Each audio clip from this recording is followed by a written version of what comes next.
से देश से चल के अपनी माँ के पास आए और अपने खून से हम आशीर्वाद देने दीजिएगा ना आशीर्वाद?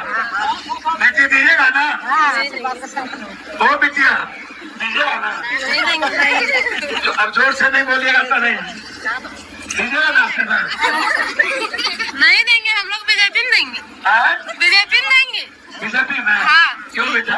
क्योंकि इतना दिन तक क्या किया जेएमएम 5 साल से इतना दिन तक क्या किया? 20 साल बीजेपी था, वो क्या किया? बहुत कुछ किया है। करने से कुछ हो जाएगा बेटी? बहुत कुछ हुआ है।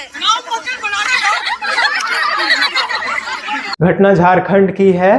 पूर्णिया सांसद पप्पू यादव झारखंड में हेमंत सोरेन की पत्नी के लिए कैंपेनिंग कर रहे थे। उस दौरान उन्होंने उनके पक्ष में वोट मांगा, लेकिन पूर्णिया सांसद को नहीं पता था कि ऐसा भी होगा। पूर्णिया सांसद मायूस हो गए। वोट ना देना उनके पक्ष में ये तो बड़ा विषय नहीं था, लेकिन उनके मुंह पर कह देना कि हम वोट नहीं देंगे ये बहुत बड़ा विषय था। वो कैंपेनिंग कर रहे थे, उस दौरान उन्होंने सभाएं की और उसके बाद उन्होंने कहा कि बिटिया माता जी आशीर्वाद देंगी ना, हम बिहार से आए हैं और हमें वोट मांग रहे हैं जेएमएम के लिए। तो माता जी ने तो कुछ नहीं कहा। फिर एक बार पप्पू यादव ने पूछा कि बिटिया वोट दोगी क्या? एक बच्ची वहां खड़ी हुई थी, उससे पूछा बिटिया आशीर्वाद दोगी क्या? तो फिर ऐसे ही से 3 बार पप्पू यादव पूछते हैं कि बिटिया आशीर्वाद दोगी क्या? बिटिया आशीर्वाद दोगी क्या? अब हम जाएं, आशीर्वाद दोगी क्या? तो वो धीरे धीरे बोल रहे थे कि नहीं हम बीजेपी को वोट देंगे, नहीं हम बीजेपी को वोट देंगे, नहीं हम बीजेपी को वोट देंगे। लेकिन जब उन्होंने 5वीं बार ये बात पूछी कि बिटिया अब हम जाएं, आशीर्वाद दोगी ना, तो उस बिटिया ने कहा कि नहीं हम बीजेपी के पक्ष में वोट करेंगे, बीजेपी हमें बहुत अच्छी लगती है। मैं इस बात से बिल्कुल सहमत हूं कि इस देश के युवाओं के अंदर डिसीजन लेने की जो क्षमता है, जो ये क्षमता उभर कर आई है, ये प्रतिभा उभर कर आई है, इसकी हमें सराहना करनी थी और इसका बखान करना था। हम क्यों किसी के दबाव में आकर, किसी से सहमत होकर किसी को अपने ऊपर थोपने दें? कहने का अर्थ ये है कि हम किसी से क्यों सहमत रहें?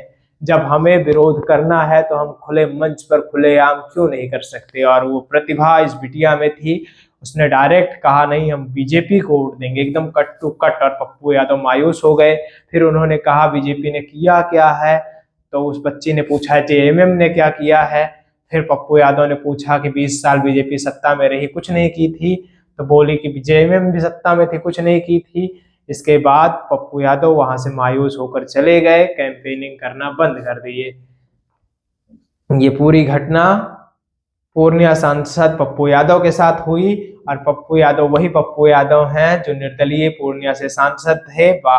अभी वर्तमान में कांग्रेस पार्टी का दामन थाम कर अब कांग्रेस के 99 सांसदों के साथ कांग्रेस की शताब्दी पूरी कर रहे हैं, यानी कि 100 सांसदों की संख्या पूर्ण कर रहे हैं। ये वही पप्पू यादव हैं जिनको लॉरेंस गैंग दिन भर टारगेट पे लिए रहता है, लेकिन अब बच्चियों ने भी टारगेट पे लेना शुरू कर दिया है। बाकी आप इस वायरल वीडियो के विषय में क्या समझते हैं, जिसमें ये बच्ची खुलेआम पप्पू यादव को ये कह रही है कि हम आपके काम से नाखुश हैं, हम आपको वोट नहीं देंगे। जिनको नहीं पता है उनकी जानकारी के लिए बता दूं, ये साहब वही हैं जो बहुत बड़े बाहुबली हैं और पप्पू यादव कई बार पूर्णिया से सांसद रह चुके हैं। इनके मुंह पर और देश के नेताओं के मुंह पर, चाहे वो किसी भी पार्टी के राजनेता हो, अगर पार्टी के राजनेताओं के मुंह पर इसी तरह से बातें देश के युवा बोलने लगे तो मुझे नहीं लगता कि ये देश के नेता 5 से 10 दिन तक टिक पाएंगे। ये खटाक से भाग लेंगे और अपने पद से इस्तीफा दे देंगे, अपनी लगोटी नहीं बचा पाएंगे। आप इस बच्ची के विषय में, इसकी बहादुरी के विषय में क्या समझते हैं, अपनी राय कमेंट बॉक्स में जरूर दें। हालांकि स्पष्ट कर दूं, मैं किसी भी पार्टी, चाहे वो बीजेपी हुई चाहे ये जेएमएम हुई, मैं उन दोनों का समर्थक नहीं हूं और किसी भी राजनीतिक विचारधारा का समर्थक नहीं हूं। लेकिन इस बच्ची ने जो बहादुरी पूर्ण उत्तर दिया उससे मैं बहुत प्रभावित हूं और उसका मैं सम्मान करता हूं। बाकी आप नेटवर्क भारत देख रहे थे, मैं हूं आपके साथ गौरव विनायक। जुड़े रहिए हमारे साथ और देखते रहिए हमें। धन्यवाद।